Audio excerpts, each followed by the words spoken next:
Hello everyone, welcome back na naman tayo mga idol sa ating YouTube channel. Mga idol, kung kayo ay baguhan pa lang sa aking YouTube channel, nais ko po kayong anyayahan mag-subscribe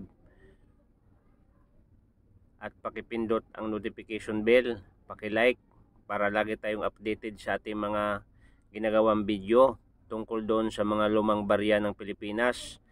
So mga idol, ang pag-uusapan natin itong barya ni Jose Rizal na nagsimula noong 1861, ang kanyang 150 kaarawan mga idol. Yan po ang mukha ni Dr. Jose Rizal mga idol, at ito yung date 1861, no, 150 years, 2011 mga idol. Republika ng Pilipinas ang makikita natin mga idol sa kanyang harapan. So mga idol, sa mga nanonood at walang sawang pagsubaybay sa ating YouTube channel, maraming salamat sa panonood ninyo at shout out sa inyong lahat.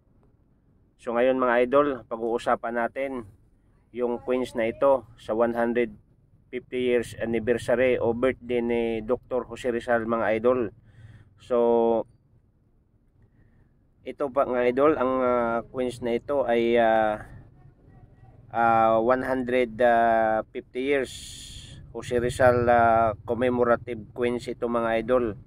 Mahal na rin ito mga idol, ang presyo ngayon sa bintahan ng market, no? So bisita lang kayo mga idol sa Numismatic at saka sa eBay PH. Makikita nyo mga idol ang mga presyo nito at magugulat ka dahil mataas na ang kanyang value mga idol.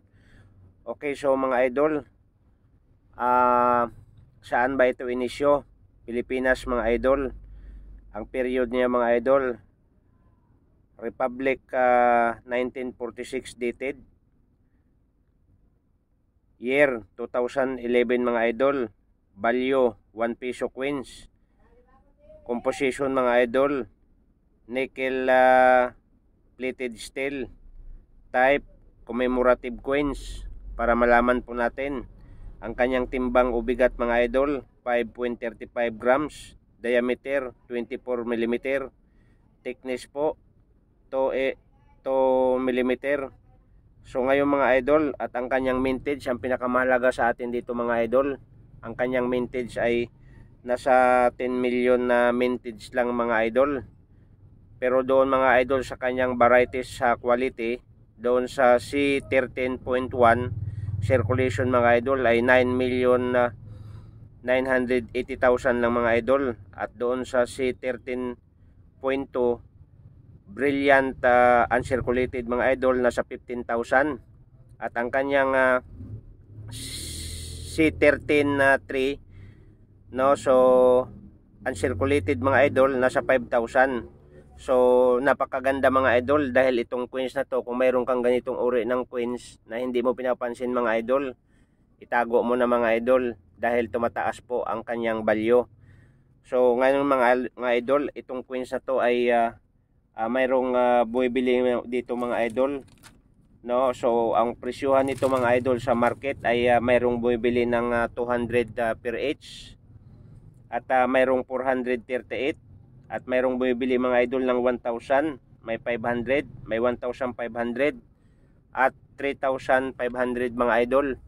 So ganun kaganda po. So ulitin ko, maraming salamat sa lahat ng mga nanonood sa aking YouTube channel, Bagong Pilipinas Old Queen TV.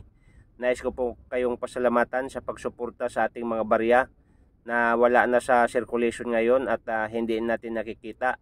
So maraming salamat mga idol. Suportahan ninyo ang aking YouTube channel. Pa-subscribe, pa-like at pakipindot ang notification bell para lagi tayong updated. Maraming salamat mga idol. Welcome. God bless.